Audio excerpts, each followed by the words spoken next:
Hello, Assalamu alaikum everyone. My name is Kaleem Mughal and in this video I'll teach you the subject and object forms of personal pronouns and when they are used. तो मैंने white board पर आपके लिए एक छोटा सा table prepare किया है और उस टेबल की मदद से मैं अभी आपको सब्जेक्ट फॉर्म्स और जो object forms of personal pronouns हैं खुसूसन उनको जब हम देखते हैं कि वो सिंगुलर कैटेगरी में और प्लूरल कैटेगरी में किन फॉर्म्स के अंदर मिलती हैं तो वो मैं आपके सामने अभी डिस्कस करता हूं। तो यहाँ देखें, ये सिंगुलर के लिए हमारे पास सब्जेक्ट और ऑब्जेक्ट फॉर्म्स दी हुई है फर्स्ट पर्सन, सेकंड पर्सन और थर्ड पर्सन के लिए, और नीचे यहाँ पर प्लूरल के लिए हमें सब्जेक्ट और ऑब्जेक्ट फॉर्म्स हैं फर्स्ट पर्सन, सेकंड पर्सन और थर्ड पर्सन के लिए। तो याद रखिए, सिंगुलर के लिए सब्जेक्ट फॉर्म जो है वो फर्स्ट पर्सन के लिए आई होगी, सेकंड पर्सन के लिए यू होगी और थर्ड पर्सन में हमारे पास ही फॉर मेल कैटेगरी और शी फॉर फीमेल कैटेगरी और इट जो है both for female and male, और इसके साथ साथ जो तमाम दूसरी चीजें हैं उनको भी ये कवर करेगा।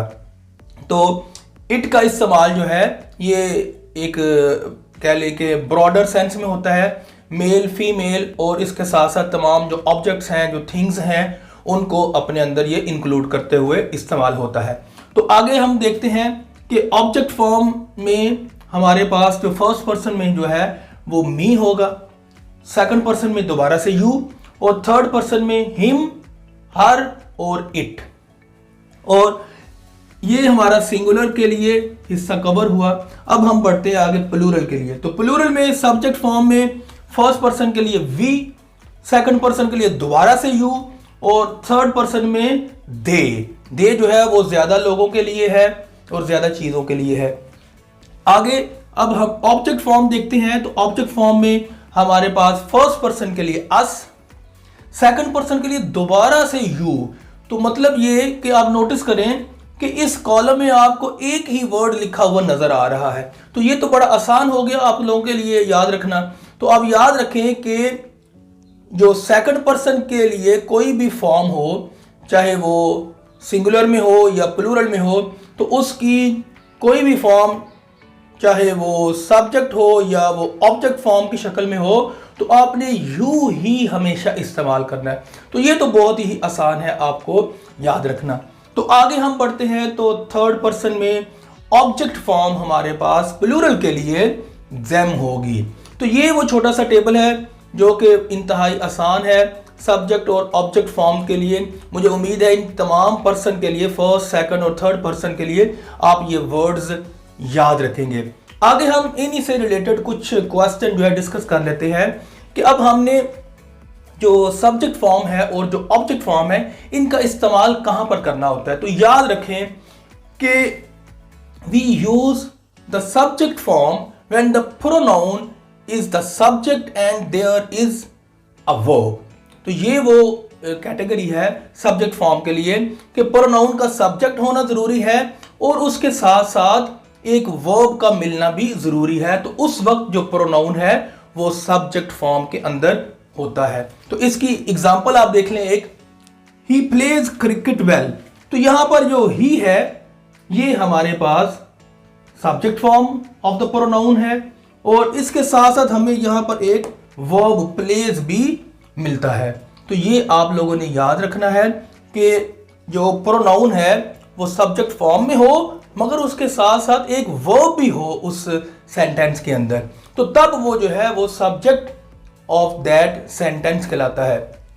आगे हम बढ़ते हैं। तो अब हम ऑब्जेक्ट को, जो ऑब्जेक्ट फॉर्म है उसके हवाले से जान लेते हैं कि ये कब हम इस्तेमाल करते हैं। तो याद रखें, we use the object form when the pronoun is the object of a verb और प्रेपोजिशन।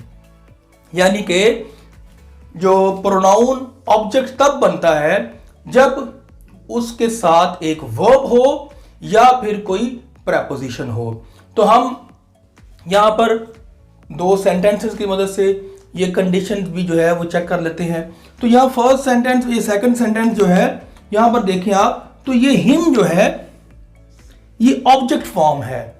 यहाँ पर हिम जो है, जो प्रोनाउन, ये ऑब्जेक्ट फॉर्म में है और इसके साथ हमें यहाँ पर ये हेल्प जो है वो एक वर्ब के तौर पर मिलता है। तो ये एक फर्स्ट कैटेगरी या एक फर्स्ट रिक्वायरमेंट जो है वो उसकी पूरी होती है इस सेंटेंस के अंदर। और दूसरी तरफ जब मैंने कहा कि इसके साथ आपको एक प्रेपोजिशन भी मिलती है, तो वो उसका अंदाज इस तरह से होगा, they couldn't go without me. तो यहां पर ये मी जो है ये object form of the pronoun है और इसके साथ आप देखें ये विदाउट जो वर्ड है ये प्रेपोजिशन है। तो लिहाजा यहां पर हमें प्रोनाउन ऑब्जेक्ट फॉर्म में मिलता है और इसके साथ साथ प्रेपोजिशन मिलती है। तो यहां पर मैंने आपको ये भी समझा दिया कि ये इनका इस्तेमाल सब्जेक्ट फॉर्म और ऑब्जेक्ट फॉर्म का कब होता है और इनके साथ क्या रिक्वायरमेंट्स होती हैं जो कि पूरा करना होती हैं।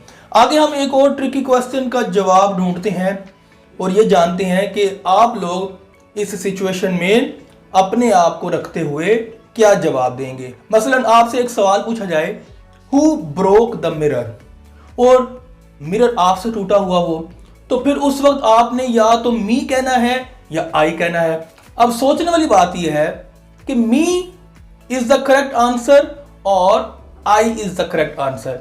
तो याद रखें, अगर आपने प्रोनाउन ऑन इट्स ओन इस्तेमाल करना है तो उस वक्त आप ऑब्जेक्ट फॉर्म को इस्तेमाल करेंगे और ये me is the correct answer.